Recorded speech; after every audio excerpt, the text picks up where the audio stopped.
Hi friends, welcome to the channel. ఈ వీడియోలో మనం చూడబోతున్నాం మనోజ్ బాజ్పేయి యాక్ట్ చేసి అండ్ హిందీలో వచ్చిన సైలెన్స్ 2 మూవీ రివ్యూ. అండ్ ఈ మూవీ మొత్తం చూసిన తర్వాత నా ఒపీనియన్ చెప్పాలంటే నాకైతే పర్వాలేదు, చూడొచ్చు అనిపించింది. ఒక యావరేజ్ ఒక మర్డర్ మిస్టరీ మూవీ. అండ్ ఇప్పుడు సినిమా స్టోరీ విషయానికి వస్తే లైక్ ఒక బార్ ఉంటుంది అండ్ ఆ బార్లో ఒక షూటౌట్ అనేది జరుగుతుంది. అండ్ ఆ షూటౌట్లో దాదాపు 6 to 7 మెంబర్స్ అయితే చనిపోతారు. అందులో ఒక అమ్మాయి కూడా ఉంటుంది. సో ఆ అమ్మాయిని ఆ కేసు ఇన్వెస్టిగేట్ చేయడానికి మన హీరో అయిన మనోజ్ బాజ్పేయి అవసరం. మనోజ్ బాజ్పేయి బేసిక్గా పోలీస్ ఆఫీసర్. సో తను ఫైనల్గా ఆ కేసుని ఎలా ఇన్వెస్టిగేషన్ చేస్తాడని, కిల్లర్ని ఎలా పట్టుకున్నాడు అనేది మిగతా స్టోరీ.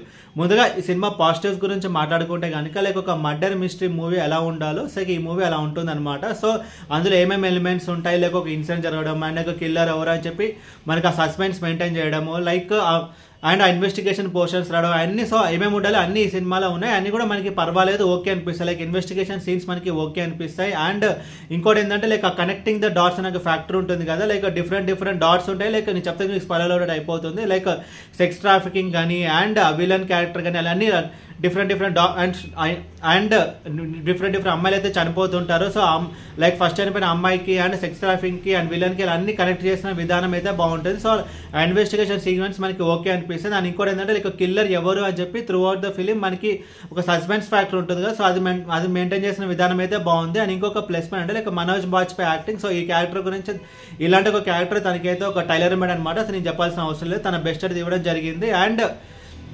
ఓవరాల్గా ఈ మూవీ చూసినప్పుడు మనకైతే పర్వాలేదు, ఓకే అని చెప్పి అనిపిస్తుంది. ఇప్పుడు సినిమా మైనస్ గురించి మాట్లాడుకుంటే కనుక లైక్ ఈ మూవీ యొక్క లెంత్ 2 hours 20 minutes ఉంటుంది. దాంతో ఈ మూవీలో దాదాపు ఒక 10 to 15 minutes కట్ చేసి 2 hours లోపల తీసుకొచ్చుంటే బాగుండేది. ఎందుకంటే లైక్ లెంత్ ఎక్కువడం వల్ల మనకి ఆ పేస్ అనేది లైక్ ఎక్కువ అయిపోయింది అనమాట. మనకి మధ్యలో కొంచెం మూవీ కొంచెం స్లోగా ఉన్నట్టు మనకైతే అనిపిస్తుంది అనమాట. సో ఈజీగా ఒక 10 to 15 minutes స్ట్రీమ్ చేసి మూవీని 2 hours లోపలికి తీసుకొచ్చుంటే బాగుండేది. దాంతో ఒక మంచి ఇప్పుడు నేను చెప్పినట్టు అబే యావరేజ్ ఉండే ఒక మూవీ, ఒక గుడ్ మూవీకి గుడ్ మర్డర్ మిస్టరీ మూవీ అయి ఉండమాట. బట్ రన్ టైం ఈ మూవీకి ఒక మేజర్ మైనస్ పాయింట్. అండ్ ఇంకొక మేజర్ మైనస్ పాయింట్ వెనకాల ఈ మూవీలో కిల్లర్ ఎవరు ఉన్నాడో లైక్ అది కొంచెం ఎవరైనా మంచి క్రైమ్ మూవీస్ అని ఎవరైనా థ్రిల్లర్ మూవీస్ చూసుకొని వాళ్ళు కొంచెం ఈజీగా ప్రిడిక్ట్ చేయగలుగుతారు ఎవరైనా. బట్ ఇలాంటి జానర్ మూవీస్ వాళ్ళకి ఇష్టం లేదు, వాళ్ళకి ట్విస్ట్ బాగుంటుంది తప్ప. బట్ ఎవరైతే క్రైమ్ మూవీస్ చూస్తున్నారో వాళ్ళకైతే అది పెద్ద ట్విస్ట్ అనే కాదు, దాంతో వాళ్ళకి ఆ సస్పెన్స్ ఫ్యాక్టర్ అనేది పోతుంది. అండ్ ఓవరాల్ ఈ మూవీకి చెప్పాలంటే మూవీ అయితే పర్వాలేదు, చూడొచ్చు. లైక్ ఒక మంచి decent murder mystery movie. And ఈ మూవీకి నేను ఇస్తున్న రేటింగ్ 2.25 out of 5.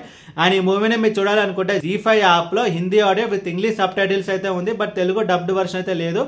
అండ్ ఈ వీడియో మీకు నచ్చితే కనుక లైక్ కొట్టి షేర్ చేసి మీ ఫ్రెండ్స్ అంతా సబ్స్క్రైబ్ చేయించండి. మీకు ఇంకేమైనా వేరే సినిమా రివ్యూస్ కావాలంటే కింద కామెంట్ బాక్స్లో కామెంట్ చేయండి. Thank you.